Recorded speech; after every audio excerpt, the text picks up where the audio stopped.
secretary is in Washington today, furthering talks about the wars in Gaza and Ukraine.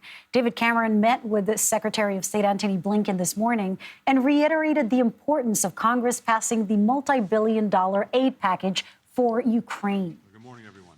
It's profoundly in your interests and your security and your future and the future of all your partners to release this money and let it through.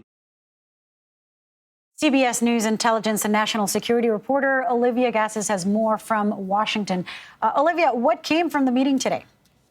Sure, Lilia. So this is, of course, a meeting of the two top diplomats from among the world's closest allies, very close partners who have an ongoing dialogue. But as you highlighted at the top, chief among the concerns today was how to sustain support to Ukraine, both of them stressing that imperative of passing the $60 billion supplemental that is still languishing in the U.S. Congress.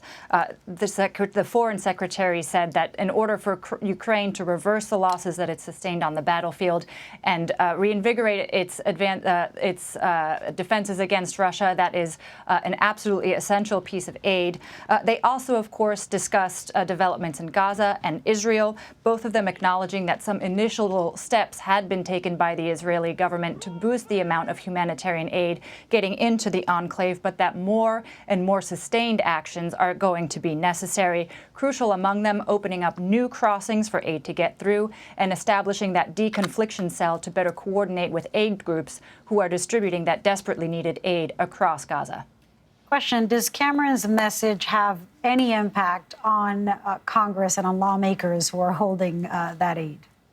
Sure. Well, he heads from here at the State Department to meetings on Capitol Hill, where he has a slate of meetings set up with senators and congressmen from both parties. He stressed at the presser here today that he's not here to lecture or cajole American policymakers about how to do their jobs, but again, to highlight how profoundly in the U.S.'s interest it is to put forward this support for Ukraine. It boosts the American industrial base, and it sends an important message not only to Vladimir Putin about Western cohesion, but also to important onlookers, including North Korea, including Iran, and including China, whose authoritarian leaders may be taking important lessons from not only what happens on the battlefield in Ukraine, but the Western cohesion, the cohesion of the Western alliance that's backing him. Very quick, about sending a message, is it normal that he also met with Trump?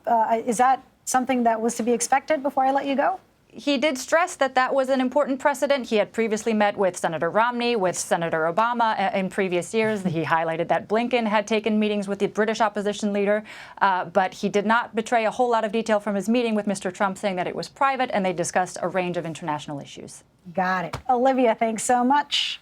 Thank you.